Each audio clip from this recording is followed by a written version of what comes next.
Bacana. Na última aula, nós passamos um viés básico, uma noção geral, aquelas informações básicas para você fazer a prova. Eu falo com vocês tranquilamente. Fenícia, vou estudar a LINDB um dia antes da prova. O que eu estudo? Assiste aquela aula que nós tivemos. Assiste a aula 01 de LINDB. Porque nessa aula 01 de LINDB, você vai ter basicamente tudo que já caiu em todas as provas da PM nos últimos anos, tá? A noção é aquela. O raciocínio é aquele, né? As informações básicas são aquelas. Agora nós vamos considerando aquelas informações básicas, aquele raciocínio, aquela noção geral que nós já tivemos na nossa primeira aula, nós vamos começar a ver artigo por artigo da LINDB. Agora, de forma bem mais tranquila. Por quê? Porque nós já entendemos a lógica toda de como funciona. Nós já sabemos o que é declaração de inconstitucionalidade revoga a lei, nós temos a questão da revogação, tácita, expressa, revogação parcial, total, derrogação, abrogação, repristinação, já vimos o Instituto da Repristinação, já vimos a diferença de promulgação para publicação, para vigência, vacácia, vacácio legis, vacância, já vimos todos esses itens aí, então a gente pode continuar nosso estudo aqui. Fechou? Compartilhar a LINDB aqui com vocês. Todo mundo vendo a minha LINDB aí? Todo mundo vendo a minha LINDB? Ok? Só me dê um feedback aí para ver se está todo mundo vendo minha LINDB. Ok? Cadê vocês, gente?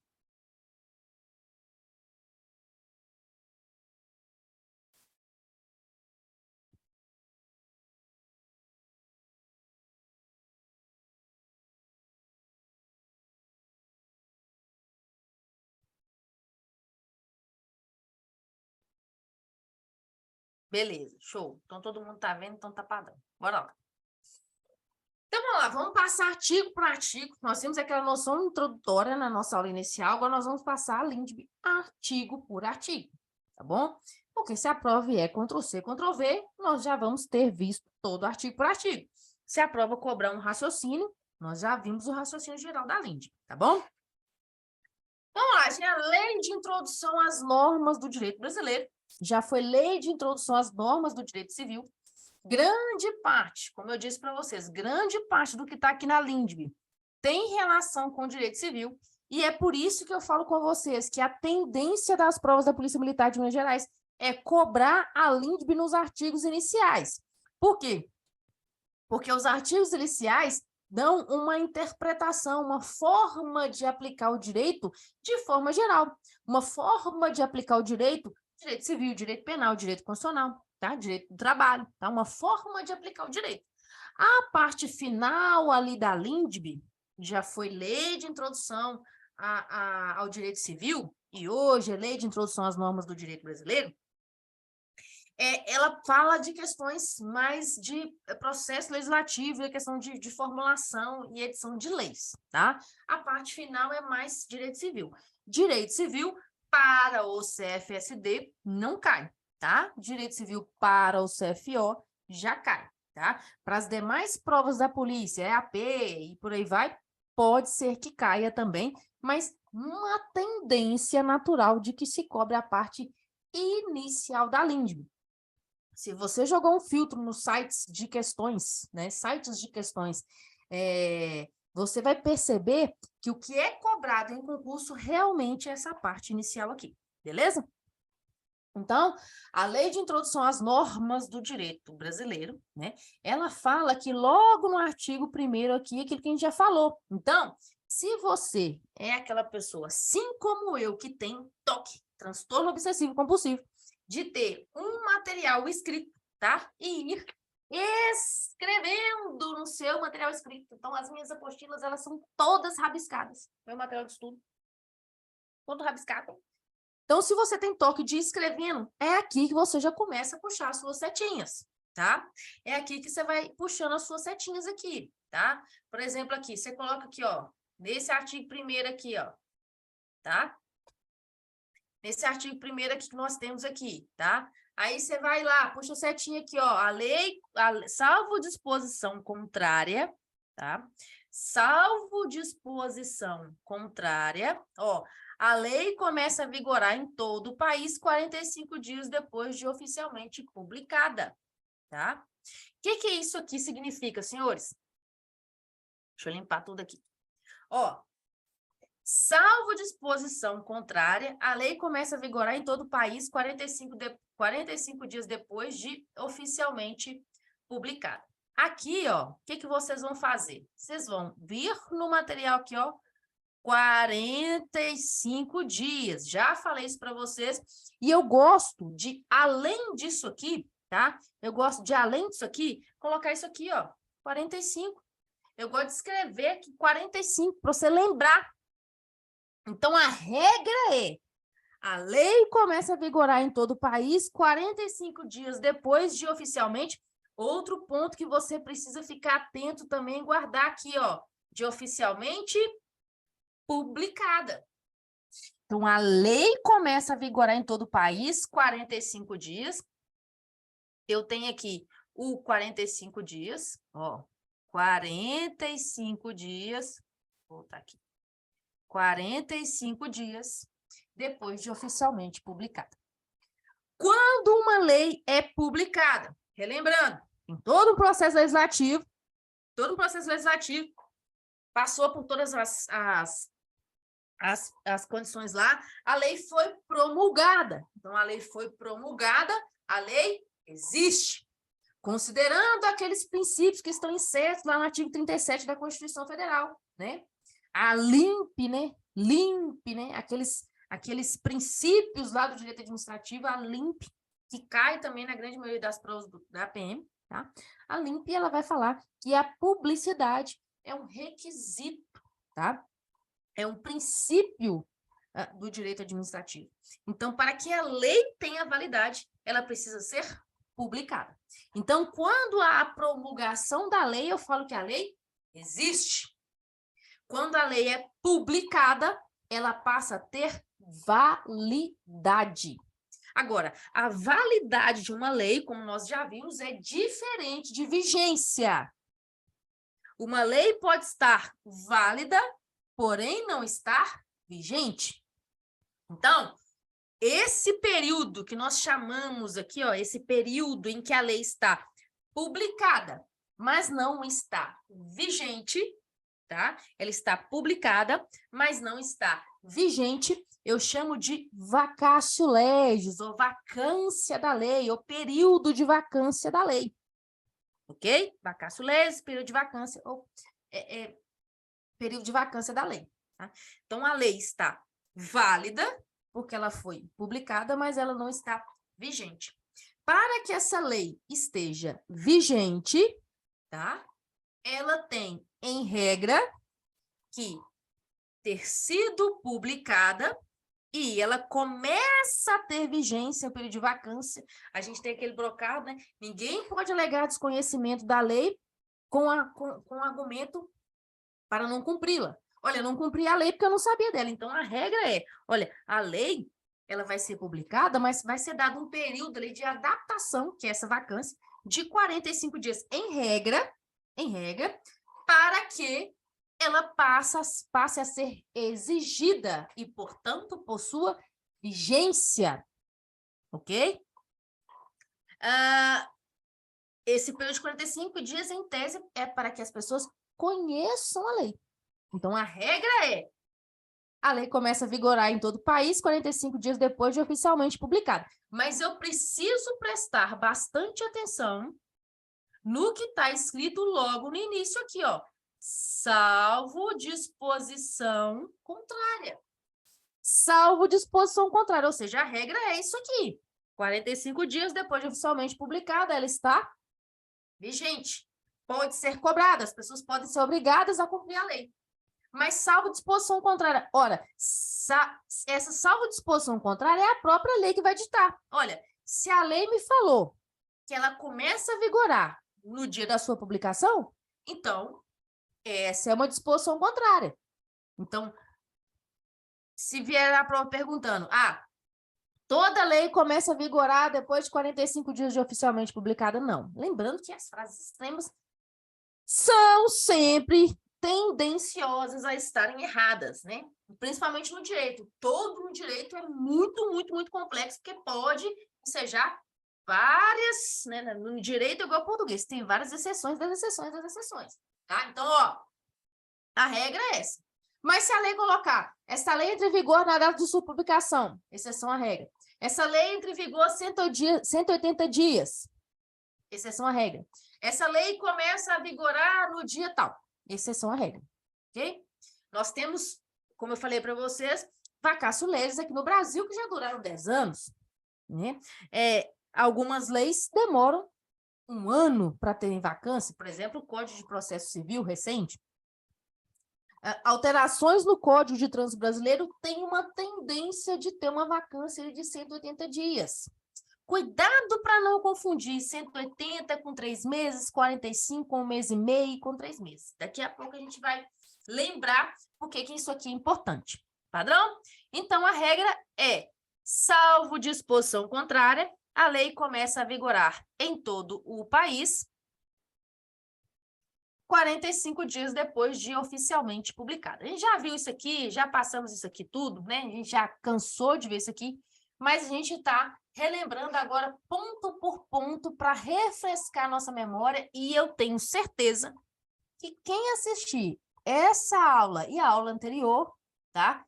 Não erra nenhuma questão de LINDB na prova. Não erra. Pode começar a fazer questão aí, você não vai errar questão mais. Vê essas aulas aqui, não vai errar questão de LINDB mais nenhuma prova de PM, nenhum. Continuando, ó. Lembra que eu falei? A regra é 45 dias, salvo disposição contrária. Isso em território brasileiro. Quando eu vou falar de território estrangeiro, tá? Ou nos estados estrangeiros, padrão, a obrigatoriedade da lei brasileira, quando admitida, existem situações, por exemplo, você olha no direito penal lá, essa territorialidade, territorialidade mitigada e por aí vai, tá? Quando admitida, se inicia 3 meses depois de oficialmente publicada. E aqui eu vou chamar a atenção para vocês aquilo que eu já falei. Aqui eu tenho que escrever assim, ó, 3 meses, tá? 3 meses não é 90 dias. Isso é pegadinha de prova. Isso é pegadinha de prova. Quem já fez questões anteriores e aí já viu, tá? Nos estados estrangeiros, ó, estados estrangeiros, a obrigatoriedade da lei brasileira, quando admitida, se inicia 3 meses depois de oficialmente publicada. Mesma coisa aqui, ó, oficialmente publicada, tá? Então, fiquem muito atentos. Ó, estados estrangeiros, vou fazer um negócio aqui para você não esquecer. Cadê? Não, peraí. Ó, vamos lá. Ó, estados estrangeiros.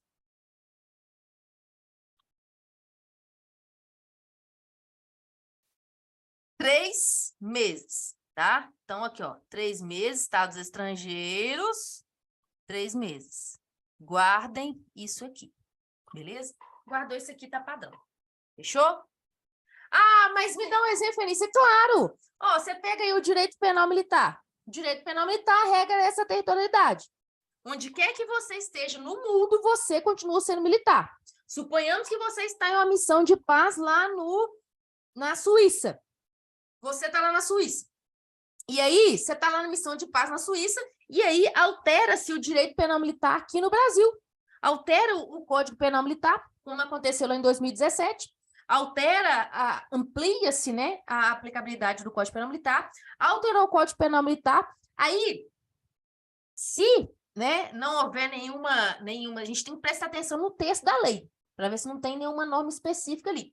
Mas, se não houver disposição, se a lei for omissa, se a lei não falar qual o período de vigência, né, quando vai ser cobrada a nova alteração no Código Penal Militar, se você estiver, por exemplo, lá na Suíça, numa missão de paz, essa lei será cobrada de você 3 meses depois, tá? Isso é um exemplo para ficar mais fácil, 3 meses depois. Por quê?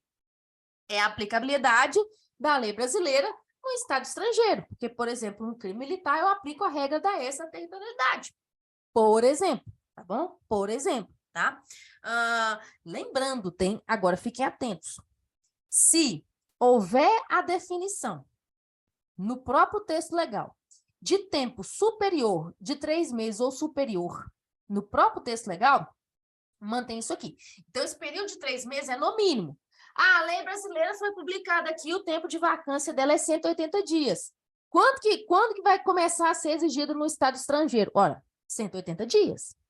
Ok? 180 dias. Esse período de 3 meses aqui, em tese, quando a LINDB foi publicada, a internet e os meios de conhecimento e comunicação não estavam tão avançados quanto hoje. Então, para a informação chegar em outro território, em outro estado estrangeiro, demorava um pouco mais. Então, esse é o motivo de ter essa norma aqui na nossa LINDB. Beleza? Já vimos isso aqui. Continuando. Ó,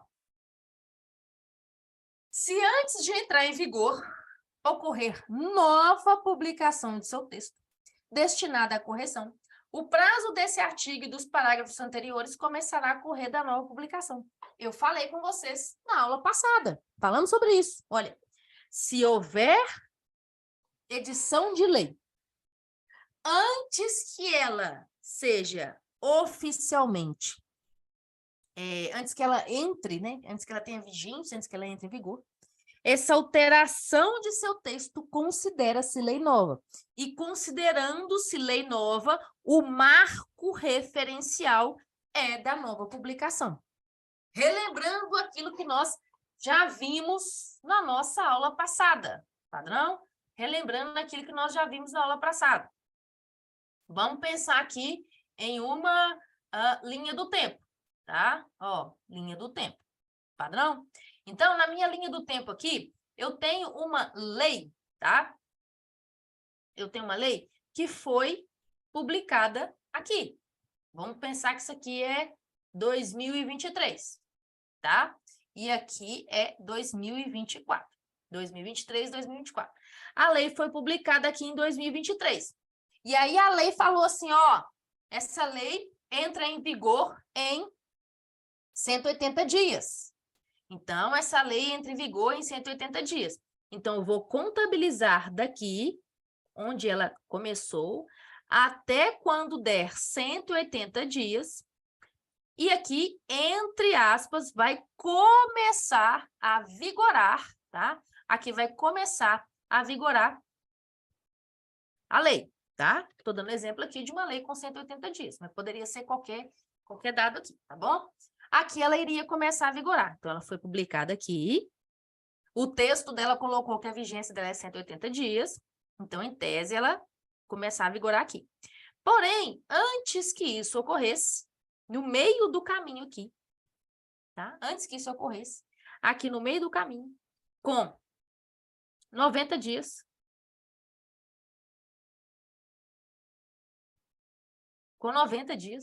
tá? Houve alteração do texto. Houve alteração do texto.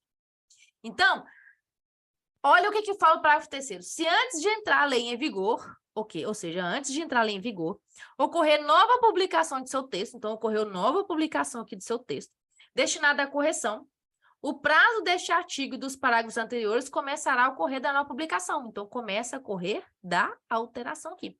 Lembra que eu falei com vocês que isso aqui é uma régua?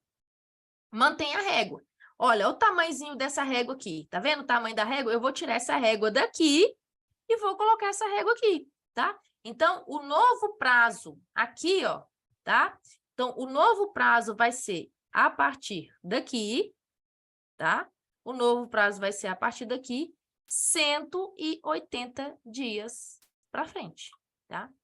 Vai ser daqui 180 dias para frente. Mantém o mesmo tamaninho aqui da régua, tá bom?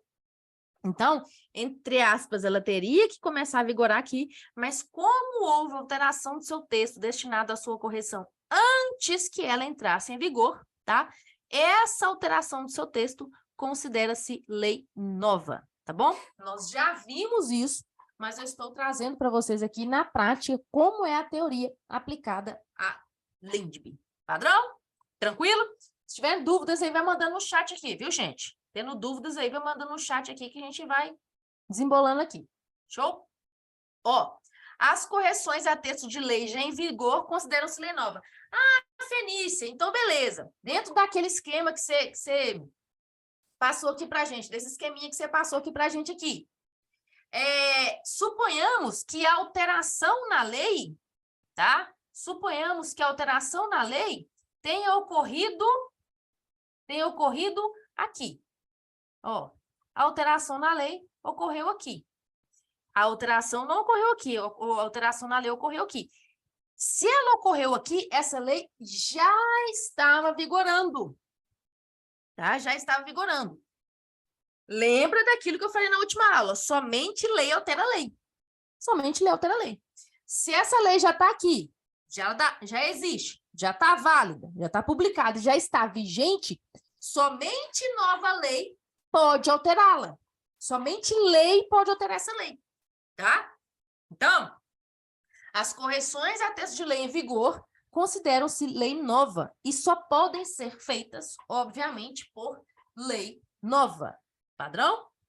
Lei nova. Fechou? Continuando. Não se destinando à vigência temporária, a lei terá vigor até que outra a modifique ou revogue. Então, a regra é essa aqui, tá? Ó, a lei terá vigor até que outra a modifique ou revogue. Essa é a regra. A lei terá vigor até que outra a modifique ou revoga. Regra.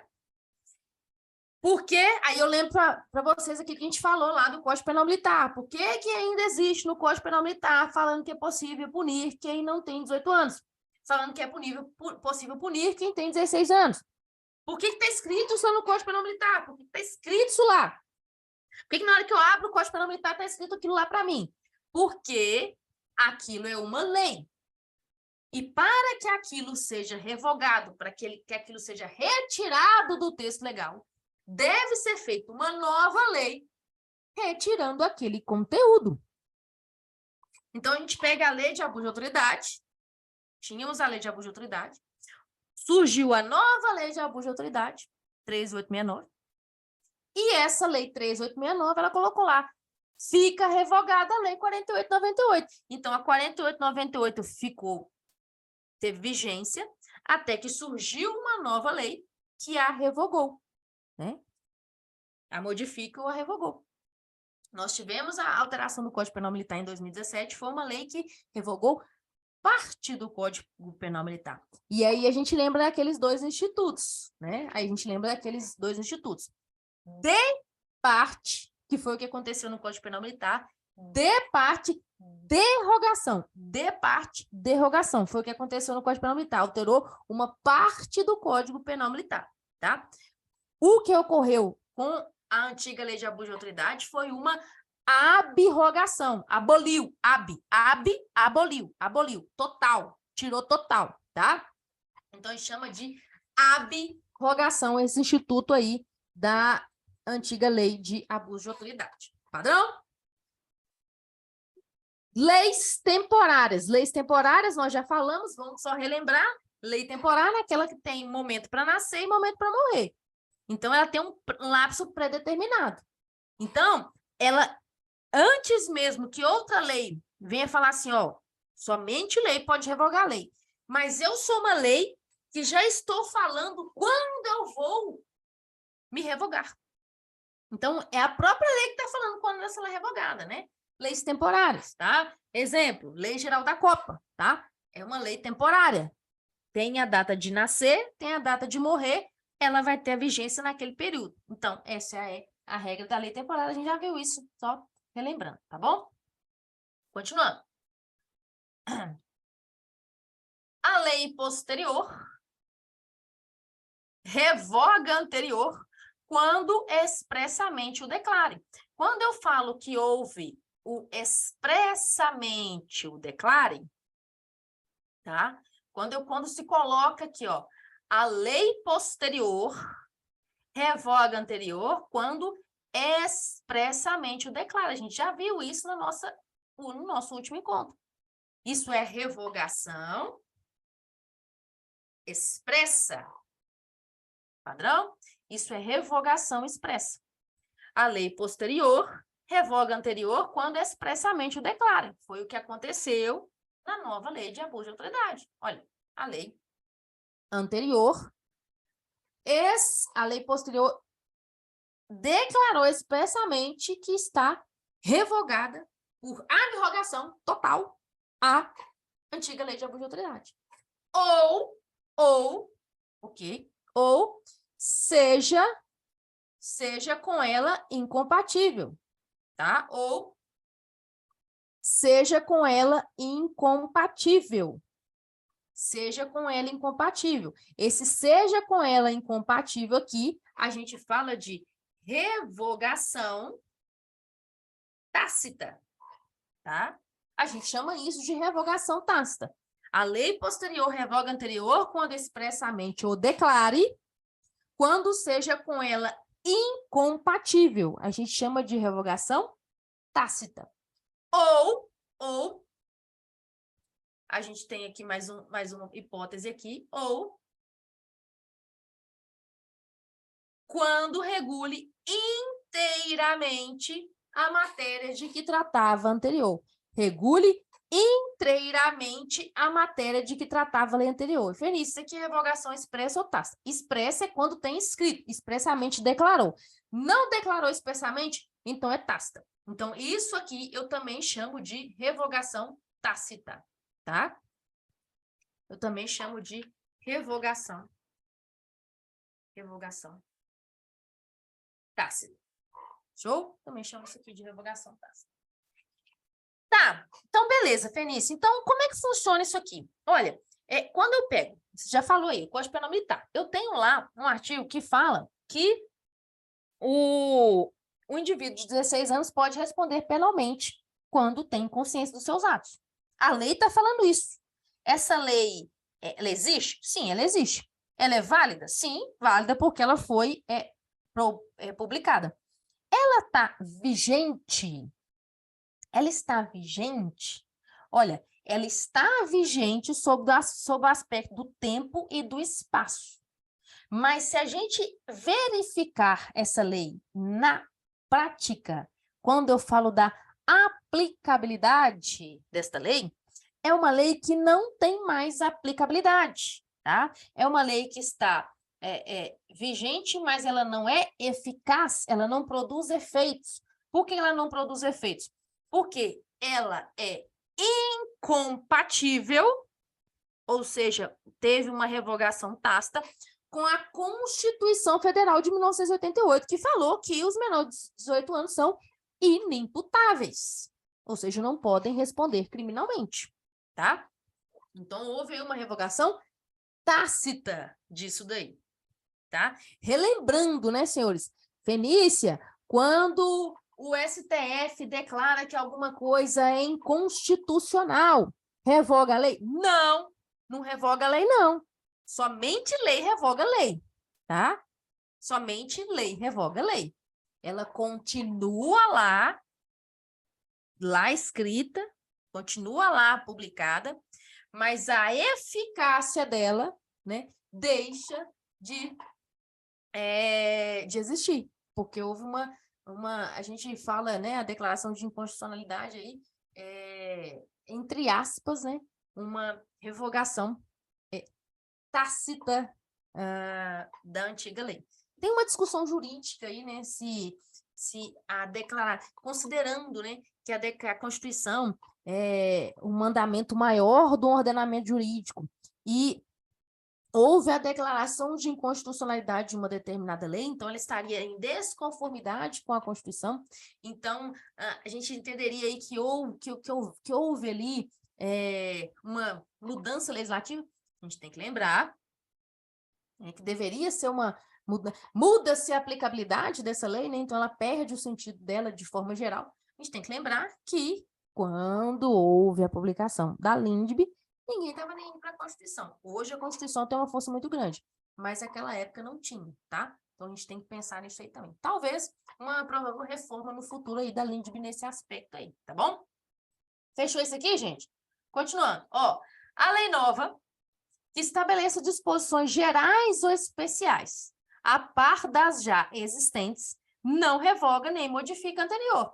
Padrão.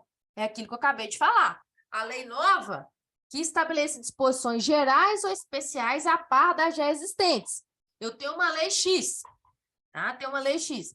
Mas houve uma nova lei que colocou lá disposições gerais daquela lei, disposições especiais daquela lei, tá? Já tem ali algumas existentes lá. Ela revoga ou modifica a anterior? Não modifica nem revoga a anterior, tá bom? Muita atenção nesse aspecto aqui também. Continuando aqui, ó. Parágrafo 3º. Salvo disposição em contrário, a lei revogada não se restaura por ter a lei revogadora perdido a vigência. Esse é o instituto que nós vimos na nossa aula base, que chamamos de repristinação. Isso é a repristinação. O que é a repristinação? É quando a lei revogada se restaura por ter a lei revogadora perdido a vigência. Não vou perder tempo aqui na repristinação, porque nós já vimos isso, já vimos como é que funciona a repristinação. Eu acho que ficou bem claro na nossa aula número 1, né, do que era a repristinação. Mas, resumindo, temos a antiga lei de abuso de autoridade, 4898, surgiu a nova lei de abuso de autoridade, e aí eles olham para a atual lei de abuso de autoridade e falam assim, essa que revogou a 4898. Olha, eu tinha 4898, a lei de abuso de autoridade nova revogou a 4898 e declarou expressamente que estava revogada, e fez isso expressamente.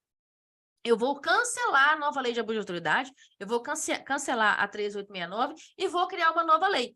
Quando eu cancelo a 13869, que foi a responsável por revogar a 4898, automaticamente a 4898 volta a vigorar?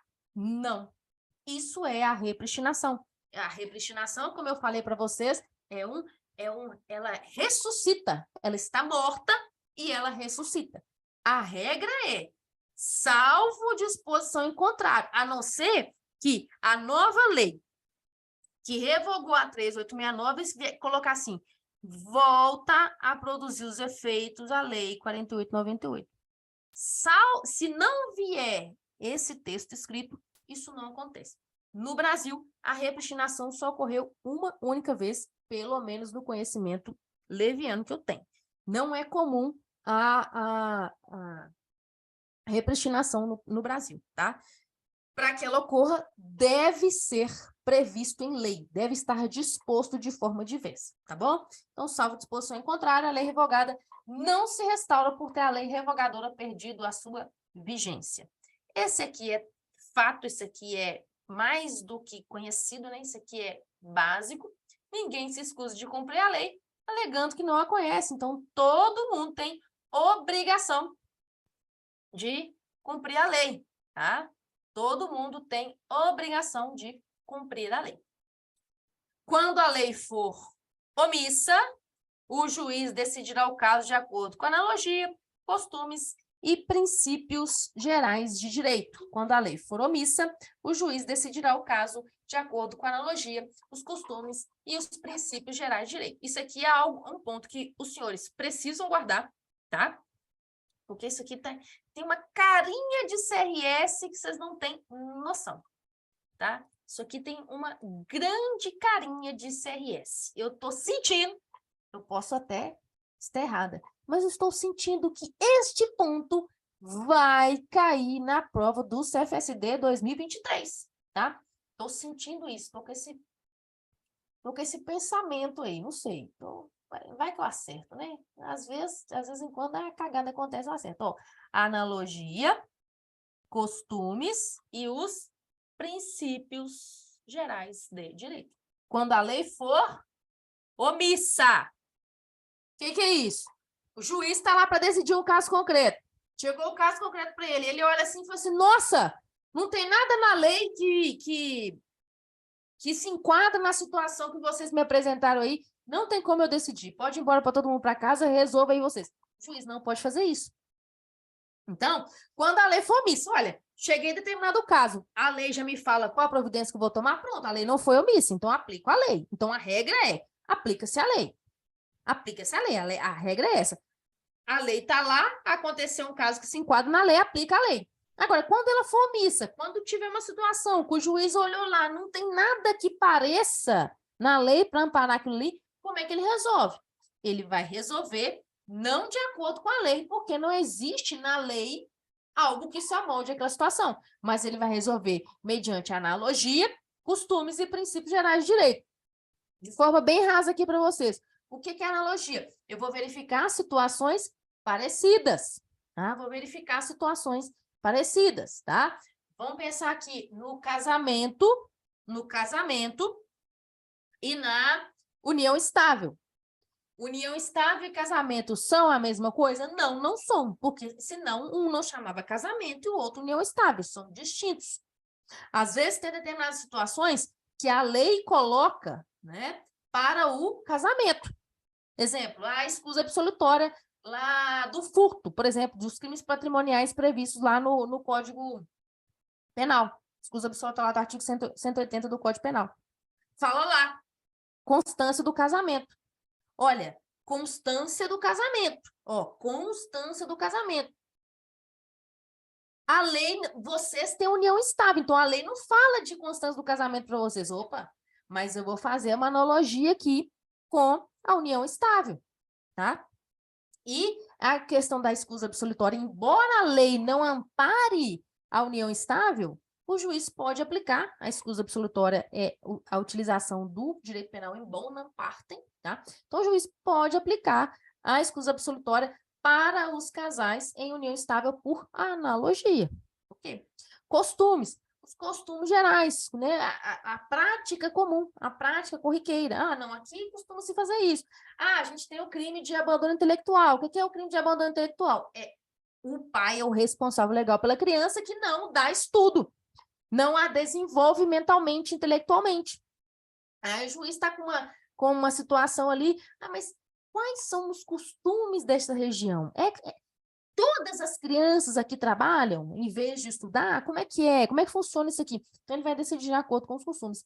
E os princípios gerais de direito, né? Os princípios gerais de direito são várias, né? Nós temos vários princípios gerais de direito, várias nuances, né? Várias formas de interpretação no direito, a gente chama dentro do direito de hermenêutica, que aí o juiz pega a hermenêutica, as diversas formas de interpretação e aplicação dos princípios, tá? E aplica conforme os princípios. Padrão? Então, isso aqui só para a gente não esquecer. Vamos lá. Artigo 5º. Na aplicação da lei, o juiz atenderá aos fins sociais a que ela se dirige e às exigências do bem comum. Então, a lei deve atender aos fins sociais a que ela se dirige e às exigências do bem comum, tá? Aqui, a gente tem quase uma homilia de missa aqui, né? Tá parecendo uma homilia de missa aqui, né? Prosperidade, campanha da prosperidade aqui desse ano aqui da Igreja Católica, ó. Fins sociais da lei, tá? E exigências do bem. Então, o juiz, quando ele vai aplicar a lei, ele tem que atender ao fim social, ele tem que atender às exigências do bem comum. Ah, Feliz, me dá um exemplo disso. Claro, vamos pensar aqui, Belo Horizonte, Avenida Antônio Carlos, reforma, mega reforma da estrutura do MOVE, tá? Houve ampliação da estrutura. Várias pessoas tiveram os seus imóveis desapropriados. Quais são os motivos? Olha, eu tenho necessariamente que tirar a sua casa daqui, a sua casa, porque se eu não tirar a sua casa daqui, que você mora com a sua família, eu não construo algo para o bem comum. Eu não construo uma mega estrutura que vai facilitar a vida de toda a população de Belo Horizonte e região metropolitana. Então, o juiz, quando ele vai decidir um caso como esse, por exemplo, um imbróglio, uma celeuma desse tipo, ele vai verificar quais são as exigências do bem comum. É lógico que tem vários requisitos ali na questão da desapropriação, porque eu não vou entrar no mérito aqui, mas existem vários requisitos a serem cumpridos mas ele vai verificar isso aí. A questão da propriedade, não. A propriedade é minha, é um direito social, inclusive é um direito, direito humano, né?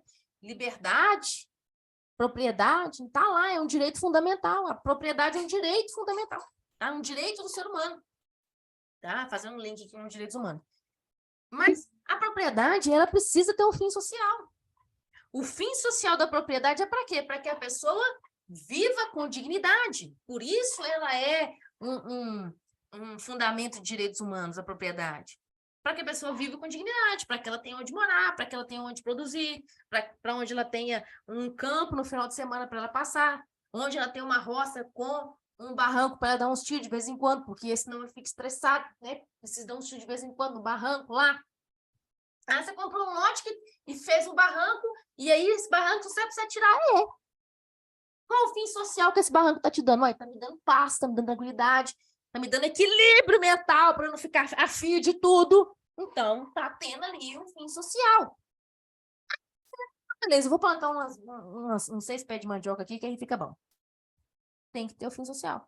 Ah, não, eu tenho a propriedade, tá lá na Guimba dos Arraia, tá lá em Pacairama, lá em Rondônia, comprei aí um dia que eu tava de férias lá, fiquei doida, 5 mil, comprei. Nunca mais fui lá.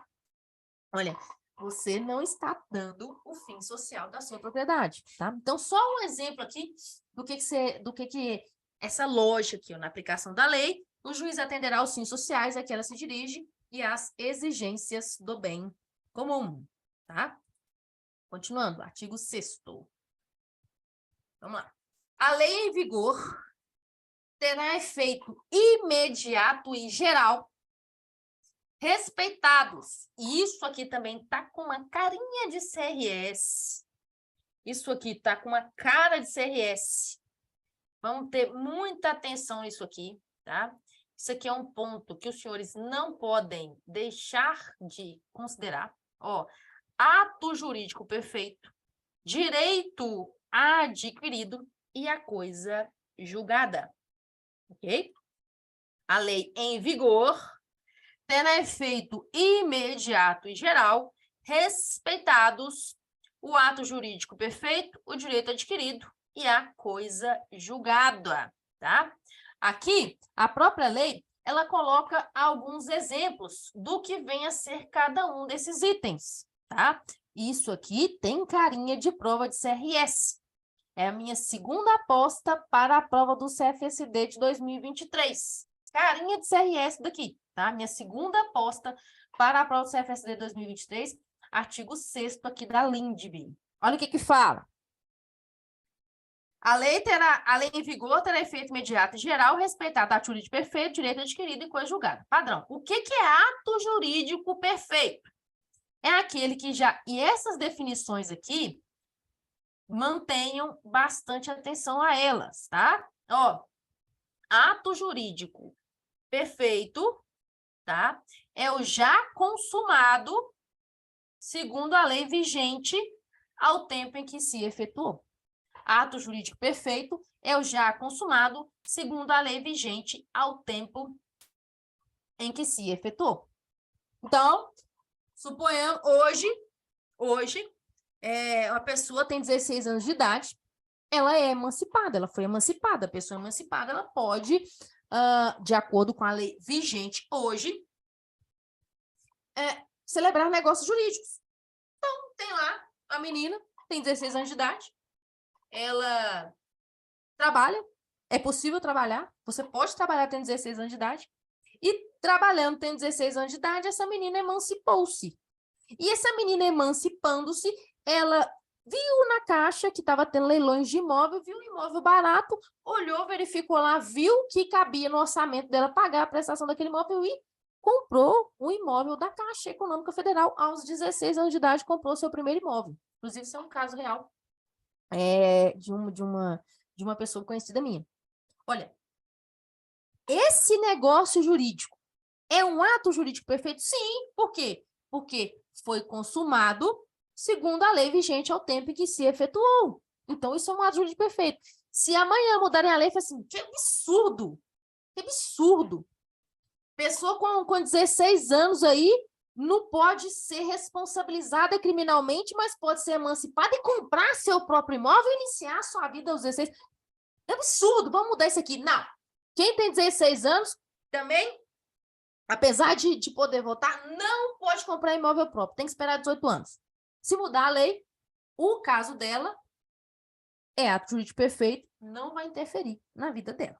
Ok? Vamos lá. Consideram-se adquiridos. Consideram-se adquiridos. Assim, os direitos que seu titular ou alguém por ele, guardem isso. Isso aqui, ó, você erra sem ver, ó. O seu titular ou alguém por ele. Não é só o titular ou alguém por ele. Fique atento a isso aqui, tá?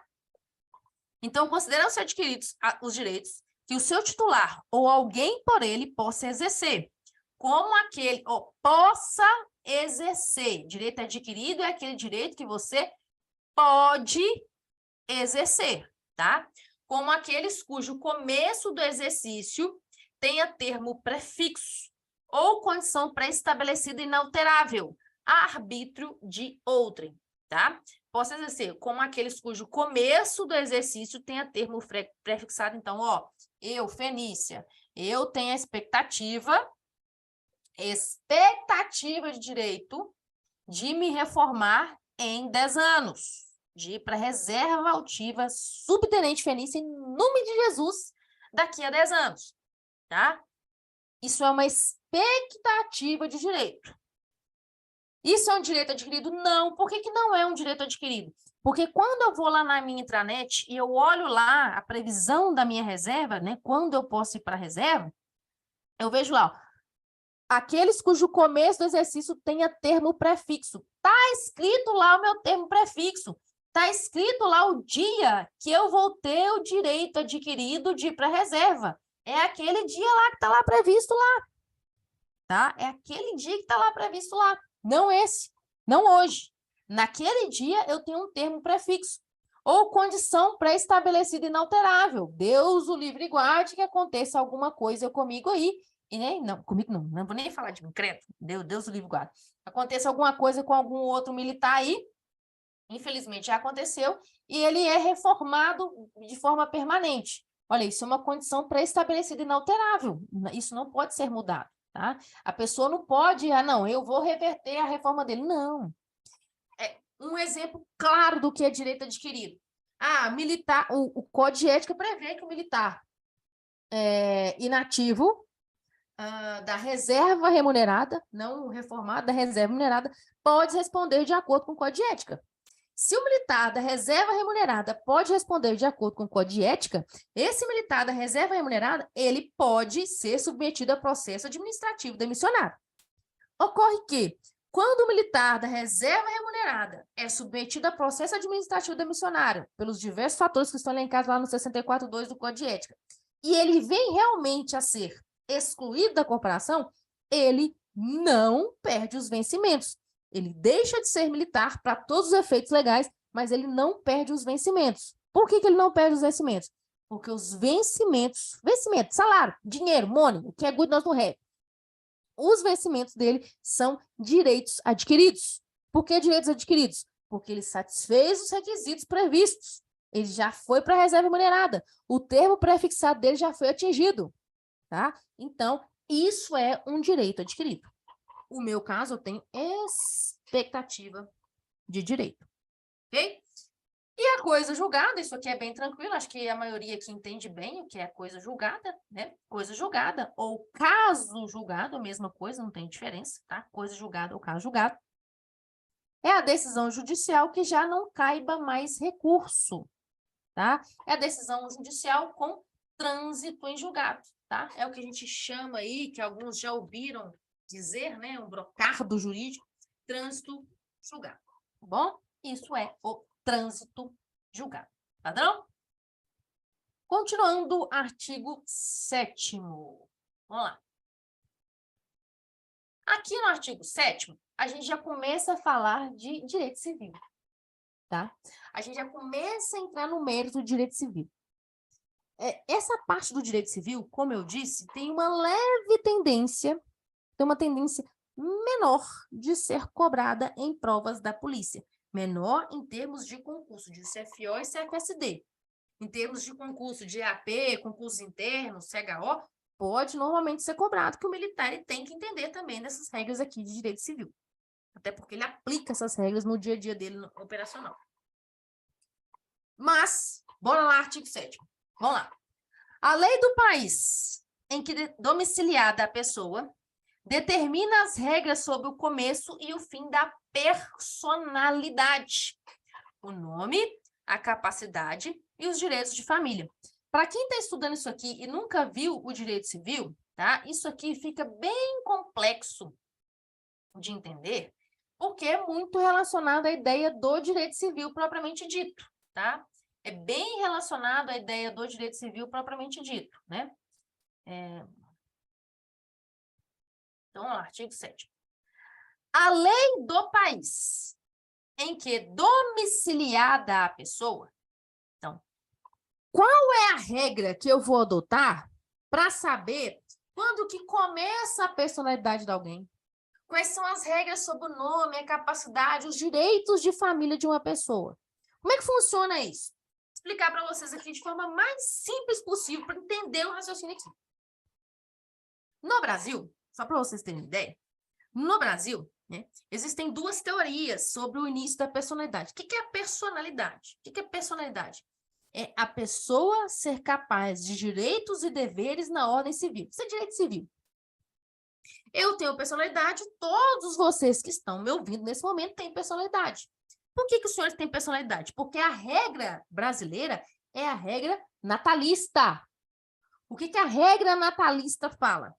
Que nasceu com vida é pleonasmo, né? Se nasceu, tem personalidade.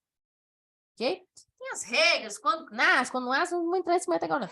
Nasceu, tem personalidade. É a regra natalícia, que é a regra do direito civil que é adotada no Brasil. Nasceu, tem personalidade. Quando eu falo isso, essa questão da personalidade, significa dizer que a pessoa é capaz de direitos e deveres na ordem civil. Pensa comigo, é justamente, agora fazendo uma viagem bem louca aqui, assim, para ficar bem claro isso que eu estou falando. Por que que no Brasil, por exemplo, é possível o aborto em algumas circunstâncias? Porque o aborto, ele é possível, considerando isso, né, essa lógica que a gente está vendo aqui, considerando esse aspecto, ou seja, é um fundamento, existem fundamentos contrários, óbvio, mas é um fundamento que se alia ao direito civil. O fundamento do direito civil é, olha, a pessoa tem personalidade, ou seja, é capaz de direitos e deveres na ordem civil no momento que ela nasce. Enquanto ela nasceu, ela não tem personalidade. Essa é a regra do direito civil brasileiro, teoria natalista. E o direito civil brasileiro ainda coloca, mas a lei assegura os direitos do nascituro. O nascituro, que é aquele que tem expectativa de nascer, ele ainda não tem personalidade, mas a lei assegura os seus direitos. A lei assegura os seus direitos. Então, é por isso que é plenamente possível o exame de paternidade de criança que ainda nem nasceu durante a gestação. Por quê? Porque a lei assegura os direitos do nascituro. Então, você não pode sair por aí fazendo aborto, não, porque a lei garante os direitos do nascituro. Isso é a regra brasileira, teoria natalista. Mas existem outros países que não adotam a teoria natalista. Existem países que adotam a teoria concepcionista. E o que a teoria concepcionista nos diz? Que a partir do momento que foi concebido o ser, ou seja, no momento ali da nidação, ou sei lá, qual aspecto científico que vai ser considerado, no momento da nidação, considera-se que aquela pessoa tem personalidade. O Brasil adota a teoria natalícia, mas existem outros países que adotam a teoria concepcionista. Se você olhar as normas de direitos humanos, você vai ver que na Declaração Universal dos Direitos Humanos tem vários aspectos lá de teoria concepcionista. Vários aspectos de teoria concepcionista lá na Declaração Universal dos Direitos Humanos. Embora o nosso Código Civil brasileiro adote a teoria natalista. Vamos pensar. Direitos de personalidade. Esses direitos de personalidade vamos lá. Por exemplo, nasceu, tem direito à herança. Vamos pensar aí, tá em um embrolho. E aqui, gente, a partir do artigo 7º aqui, a gente fala direito civil e, basicamente, direito civil internacional, tá? Vou além. Direito civil internacional, tá bom? Então, tá tendo ali um embrolho jurídico de direito civil internacional, tá? Para saber ali se aquela criança tem direito a uma herança ou não, né? E aí tá tendo aquela discussão, a herança é de um pai de um outro país, e está sendo discutido ali se aquela criança tem direito à herança ou não. Os direitos da personalidade, começo e fim da personalidade. A personalidade no Brasil começa com o nascimento e termina com a morte, tá? No caso, a morte cerebral. Aqui no Brasil, especificamente, no caso da morte cerebral. Como que eu vou gerenciar isso daí? Né? Igual tem a questão lá, um nasceu antes, o outro morreu, aí um pega a herança primeiro, o outro depois. Isso é regra de sucessão de direito civil, que não vem ao caso aqui agora, mas é uma chatice lá do direito civil, materiazinha chata. Enfim. Qual regra que eu vou aplicar? A regra natalista, que nasceu tem direito de herança, ou a regra concepcionista, que foi concebido tem direito de herança? Qual regra eu vou aplicar? Olha, eu vou aplicar aqui no Brasil, tá? A regra brasileira, a regra da LINDB eu aplico a lei do país em que domiciliada a pessoa. Então, se a pessoa que está tendo embrolho de direito civil internacional mora no Brasil, eu adoto a teoria natalista. Porque a lei do país que domiciliada a pessoa, então a pessoa mora no Brasil. Então, eu adoto as regras sobre o começo e o fim da personalidade. O nome. Como é que funciona a questão do nome? No Brasil, o país XYZ vai verificar qual que é a regra do país que a pessoa é domiciliada. Capacidade. Capacidade no Brasil, hoje, tá? Hoje teve uma reforma aí do Código Civil, mudou muito o Código Civil. Mas, a princípio, tá? Basicamente, todo mundo que tem mais de 16 anos aí é capaz. A regra tem mais de 16 anos é capaz. Essa é a regra. Basicamente. Muito simples, que o Código Civil é bem mais amplo que isso, gente. Eu tô fazendo aqui muito simples, só para entender aqui a LINDB. Mas, basicamente, ter mais de 16 anos é capaz, para efeitos civis. No país, lá no Irã, sei lá, tem uns países doidos aí que o povo pode casar com 8 anos, 10 anos. Não, isso é direito de capacidade, direito de família lá. Capacidade, direito de família é aqui. Se tem uma confusão aí, direito internacional, direito civil internacional, aplica a regra em que é domiciliada a pessoa. Um brasileiro mora lá, sei lá, mora lá num país desse que pode casar aos 8 anos de idade, ele tem 18 anos de idade e foi casar com uma menina lá que tem 8 e lá pode casar. Ele mora lá, a menina mora lá. Qual regra que aplica? Aplica a regra do país que domiciliada a pessoa. Ele mora lá, ela mora lá, então aplica essa regra lá. Ok? Então, o artigo 7º vem falando basicamente isso. A lei do país em que domiciliada a pessoa determina as regras sobre o começo e o fim da personalidade, o nome, a capacidade e os direitos de família. Pessoal, eu coloquei em vermelho aqui a lei do país em que domiciliada a pessoa. Por quê? Porque quando você vai estudando a LINDB, você vai ver que, basicamente, essa é a regra da LINDB. À medida que você vai estudando a LINDB, você vai vendo que, basicamente, essa é a regra da LINDB. A lei do país que domiciliada a pessoa determina tudo, basicamente, aqui na LINDB. Não vou falar tudo, que tem algumas exceçõezinhas, mas a regra é essa. A lei do país que domiciliada a pessoa. A lei do país que domiciliada a pessoa. Tem um conflito de direito civil internacional. A lei do país que domiciliada a pessoa. Guardem isso, porque isso vai facilitar demais eventual questão de prova com esses tópicos aqui. Show? Continuando aqui no artigo 7º, aqui em seus parágrafos. Primeiro parágrafo aqui do 7, ó. Realizando-se o casamento no Brasil, então, ó, a lei do país que domiciliada a pessoa, beleza. O casamento foi onde? No Brasil. Qual regra que eu aplico? Lei brasileira. Pronto, tá? Ó, Se o casamento ocorreu no Brasil, qual lei que eu aplico? A lei brasileira, Brasil brasileira. Em que sentido? Impedimentos, dirimentos, a formalidade da celebração. Ah, então peraí. O camarada é brasileiro, tem 18 anos, está casando com a menina de um país doido desse aí que pode casar com 8 anos, só que ele quer realizar o sonho de casar no Brasil. Ele vai poder casar aqui no Brasil? Não, não vai poder casar aqui no Brasil, não. Por mais que ele seja domiciliado lá, a regra aqui da LINDB é que casamento realizado no Brasil aplica a lei brasileira quanto aos impedimentos, dirimentos e a formalidade de celebração. Não pode casar com 8 anos de idade aqui no Brasil. Ponto. Ok? Casamento de estrangeiros, tá? Ó, casamento de estrangeiros. Aqui é outro ponto. Poderá celebrar-se, ó, cuidado com esse poderá aqui, que eu vou colocar até bem gritante aqui, porque isso aqui é cara do CRS, ó, poderá. Isso aqui é cara do CRS. Se eles colocarem isso aqui na prova, eles vão mudar isso aqui, tá? Se eles colocarem isso aqui na prova, eles vão mudar esse poderá para será. Casamento estrangeiro será. Poderá, tá? Não é necessariamente. Pode acontecer, mas não é necessariamente, tá? O casamento estrangeiro sempre celebrar-se-á perante autoridades diplomáticas ou consulares do país de ambos os nubentes, tá certo? Não tá errado. Não é sempre, é poderá. Isso aqui é cara do CRS. Isso aqui é cara do CRS. Isso aqui tem que ficar muito atento, isso aqui é cara do CRS, tá bom?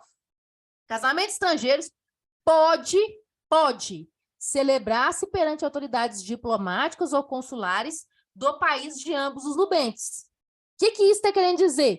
Ah, tem uma autoridade diplomática ou consular aqui no Brasil que vai realizar o casamento de dois argentinos lá no consulado argentino. Então, o casamento de argentinos pode celebrar-se aqui no Brasil dentro de uma unidade consular ou diplomática da Argentina no Brasil?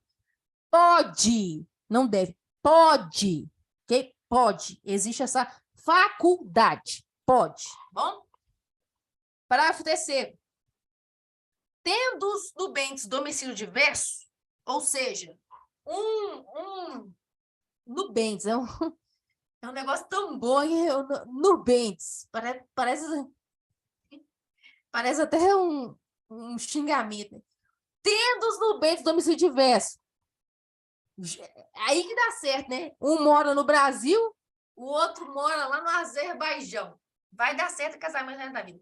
Um mora na China, ou na China, o outro mora na Rússia. Vai dar certo esse casamento nessa vida. Não é um casamento que vai ter problema. Então, tendo os nubentes domicílio diverso, qual que vai ser, como que eu vou dirimir ali as possibilidades de invalidade do matrimônio? Então, tendo os nubentes domicílio diverso, regerá os casos de invalidade do matrimônio a lei do primeiro domicílio conjugal. Então, vamos pensar. Tem um chinês que casou com uma russa. Casaram aqui no Brasil. Satisfazeram, né? Um mora na China, outro mora na Rússia. Vieram aqui para uma atividade de trabalho, né? Uma empresa de um mandou um para cá, a empresa do outro mandou para cá, eles estavam trabalhando aqui, se apaixonaram, meu Deus, eu te amo, é avassalador, nós temos que casar agora mesmo e tal. Tem uma semana que eu te conheço, mas eu vou casar com você. Resolveram casar aqui no Brasil.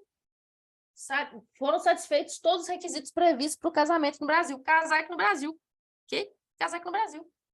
Morar aqui no Brasil. Quanto tempo? 6 meses. Foram 6 meses que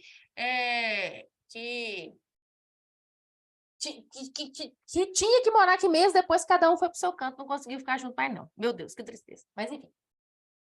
Tendo os nubentes domicílio diverso, regerá os casos de invalidade do matrimônio a lei do primeiro domicílio conjugal. Vamos pensar uma situação aqui. Esse caso. Aí a mulher descobre, né? Aí a mulher descobre que esse camarada aí é bem Maria Mercedes, bem novela mexicana, descobre que é irmão dela, que ficou perdido aí nessas viagens doidas do antigo pai, do pai e tal. Descobrem que são irmãos. Bem Maria Mercedes, né? Os irmãos, um estava na Rússia, estava na China, veio ao Brasil, conheceu, apaixonou loucamente, cumpriu os requisitos, casou, depois ficar sabendo que eram irmãos de sangue. E aí? Isso é um impedimento matrimonial? Sim, porque irmão não pode casar, não. No Brasil não pode. Talvez em outros países doidos aí, lá no Game of Thrones, podia ter incesto, mas aqui no Brasil não pode ter incesto, não. Então, tendo os nubentes domicílio diverso, regerá os casos de invalidade do matrimônio à lei do primeiro domicílio conjugal. Qual foi o primeiro domicílio conjugal deles? Brasil. Brasil, o irmão pode casar com o irmão? Não. Então, esse casamento é inválido. Esse casamento não tem invalidade, porque, tendo os nubentes domicílio diverso, rege os casos de invalidade para o matrimônio a lei do primeiro domicílio conjugal. Tendo aqui no Brasil o primeiro domicílio conjugal, e a lei do Brasil é essa, aplica-se essa regra. Ok? Isso aqui, essa linha desses casos aqui, é tudo para esses embrólios mesmo, para essas situações complexas que vão acontecendo aí a Lindy vai para solucionar esses embrólios, essas confusões todas aqui, tá? Vamos lá, 4. Isso aqui, bem tranquilo, né? As pessoas se matam por causa disso, mas é bem tranquilo. Ó, o regime de bens, legal ou convencional, obedece à lei do país em que tiver os nubentes domicílio. E se esse for diverso, ou do primeiro domicílio conjugal. A mesma regra anterior. Regime de bens no Brasil. O legal, separação parcial. Você casou, quando eu casei, eu não tinha nada. Quando ela casou, eu não tinha nada. Quando eu casei, eu também não tinha nada. Juntou o nada com nada, juntamos o nada. O que é o convencional? O convencional é o seguinte: ou tudo que é meu passa a ser seu, ou tudo que é meu e o que é seu, tá? Então, só para você saber. O legal aqui no Brasil é separação parcial. O convencional é separação total ou comunhão total de bens, tá? Então, se esses indivíduos aí tiveram um imbróglio por conta de bens aí, nesse exemplo que eu dei, por conta de bens, primeiro domicílio deles aqui no Brasil, qual que é a regra, né? O regime de bens aqui no Brasil? O regime de bens aqui no Brasil é parcial. Olha, o que você tinha é seu, ou russo, o que você tinha é seu, ou chinês, o que você tinha é seu. Pronto, acabou, morreu, tá bom? A regra é essa aqui. Vamos lá. Parágrafo 5º. O estrangeiro casado que se naturalizar brasileiro. Então, aqui a gente tem regra aqui, ó. Ele é estrangeiro e ele se naturalizou brasileiro, tá? Ele é estrangeiro. Então, vamos lá. É o estrangeiro casado se naturalizou brasileiro. Aí, como é que fica a mulher dele? Ó, pode, aqui eu relembro esse detalhezinho aqui, ó, pode, poderá, não é necessariamente, é pode, tá? Ó, cuidado, cara do CRS, ó, pode, tá? Muita atenção nisso aqui, cara do CRS daqui, pode, tá? Pode, ó. O estrangeiro casado que se naturalizar brasileiro pode, mediante expressa anuência de seu cônjuge, da esposa ou do esposo, que anue, ou seja, concorda expressamente. Eu aceito, vai lá, assina. Anuência expressa é isso. Eu concordo, vai lá, assina, tá? Requerer ao juiz, no ato de entrega do decreto de naturalização, se apostile ao mesmo a adoção do regime de comunhão parcial de bens, respeitados os direitos de terceiros e dada essa adoção ao competente registro. Então, vamos de novo, ó. Estrangeiro casado, tá casado. Naturalizou brasileiro. Veio um argentino aqui pro Brasil, ficou doido e casou com uma brasileira. Ele pode, desde que essa brasileira fale assim, eu aceito, assina embaixo, tá? requerer ao juiz, no ato de entrega, o decreto de naturalização, se apostile ao mesmo a adoção do regime de comunhão parcial de bens. Por que o regime de comunhão parcial de bens? Porque é o regime legal do Brasil. Respeitados os direitos de terceiros e dada essa adoção ao competente registro. Então, coloca lá. Olha, eu sou casado, tá? Sou casado. Eu estou me naturalizando brasileiro. Então, a esposa dele vai assinar lá que concorda e aceita e quer, tá? No ato de naturalização dele, que ele é casado em comunhão parcial de bens, tá? Isso aqui nem precisava ser lindo, nem precisava estar isso aqui. Isso aqui é muito tranquilo de se entender, né? Mas foi colocado aqui. Bora lá. Deixa eu tirar isso aqui. Vamos lá. Vamos lá, 6. O divórcio realizado no estrangeiro, isso aqui é chatinho demais de entender, viu, gente? Isso aqui é um trem que é chato de entender. Vamos com calma aqui. Vamos lá. O divórcio realizado no estrangeiro. Então, o povo separou lá na França. Separou lá na França. Se um ou ambos os cônjuges forem brasileiros, o povo separou lá na França. Um é brasileiro, ou os dois são brasileiros. Os dois brasileiros estão morando na França, ou uma brasileira foi para lá e casou com um francês, tá bom? Então, o divórcio realizado no estrangeiro, se um ou ambos os cônjuges forem brasileiros, só será reconhecido no Brasil, aqui você tem que ter atenção, ó, só, aqui é só nessa hipótese, tá? Aqui é só nessa hipótese, só, ó, só, tá? Só nessa hipótese, não tem uma outra possibilidade aqui não, tá? Ó, o divórcio realizado no estrangeiro, se um ou ambos os cônjuges forem brasileiros, só será reconhecido no Brasil. Então, para reconhecer um divórcio de pessoas que um divórcio ocorreu fora do Brasil, se uma das partes ou ambas as partes forem brasileiras, esse divórcio só pode ser reconhecido no Brasil em algumas situações. Quais situações? Ó, primeira, depois de um ano, ó, depois de um ano da data da sentença. Então, a regra é, ó, brasileiro casado com uma francesa, ambos estão na França. Eles divorciaram. Esse divórcio dele lá só tem validade, só é reconhecido aqui no Brasil depois de um ano, tá? Depois de um ano que ocorreu esse divórcio lá. Então, para vocês entenderem, o brasileiro casado com a francesa está lá na França. Tiveram divórcio lá. Divorciou lá e veio pro Brasil e o motivo do divórcio é uma brasileira aqui. Ele falou que vai casar com a brasileira. Pode casar? Não, não pode casar. Vai ter que esperar um ano. Ok? A lógica é essa. Vai ter que esperar um ano. Tá? Então, o divórcio realizado no estrangeiro, se ou ambos os cônjuges forem brasileiros, só será reconhecido depois de um ano da data da sentença. Salvo. Aí tem a outra hipótese, tá? Isso aqui é uma segunda hipótese, tá? Isso aqui é uma segunda hipótese. Salvo, segunda hipótese, salvo, tá? Se houver sido antecedida de separação judicial por igual prazo. O que é isso? Existe diferença entre separação judicial e divórcio, tá? Existe diferença. Existem algumas situações que pode ser feito divórcio direto e algumas situações que primeiro tem a separação e depois o divórcio.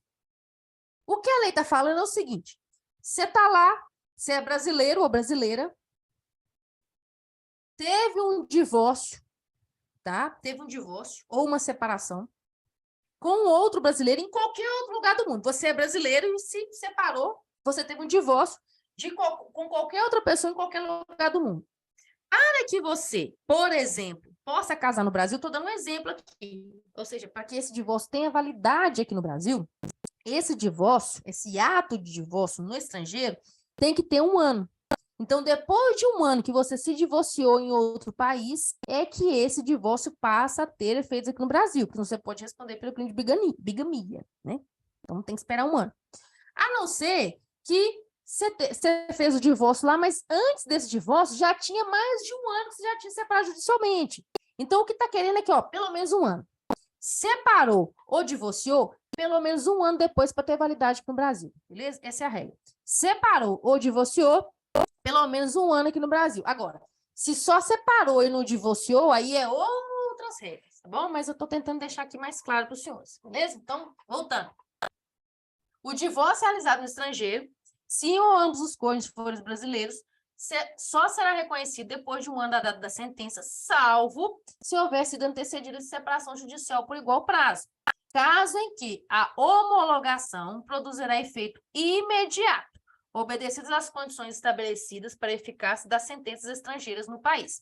Ou STJ, eles adoram mudar isso aqui, colocar STF. Não é STF, é STJ, não é STF, é STJ, tá? STJ, é STJ ou STJ, na forma de seu regimento interno, poderá reexaminar a requerimento do interessado decisões já proferidas em pedidos de homologação de sentenças estrangeiras de divórcio de brasileiros, a fim de que passem a produzir todos os efeitos legais. Beleza? Então, esse parágrafo 6º aqui é muito chatinho de entender, muito chatinho mesmo, mas depois que você pegou o feeling dele, acabou. Aí já é, tá? Continuando. Parágrafo 7º. Salvo o caso de abandono, o domicílio do chefe da família estende-se ao cônjuge e aos filhos não emancipados, e do tutor ou curador aos incapazes sob sua guarda. Pessoal, isso aqui é lá na década de João Pedro lá vai bolinha. Judas perdeu as botas, lá vai bolinha. Antigamente a gente tinha que poder familiar, né? Poder patriarcal, né? O homem ele tinha esse poder patriarcal mesmo, né, nessa época que foi editado aqui essa lei, né? Então, o 7 fala isso aqui, ó. Salvo o caso de abandono, o domicílio do chefe da família estender-se-á ao cônjuge e aos filhos não emancipados. Está falando assim, ó. O domicílio do chefe de família, que é o homem, também será o domicílio da mulher dele e dos filhos dele, tá? E do tutor ou curador dos incapazes sob sua guarda. Então, se você é tutor ou curador de alguém, o seu domicílio se estende aos seus filhos, tá? Salvo o caso de abandono. Em que caso? O cara saiu para fumar um cigarro e nunca mais voltou.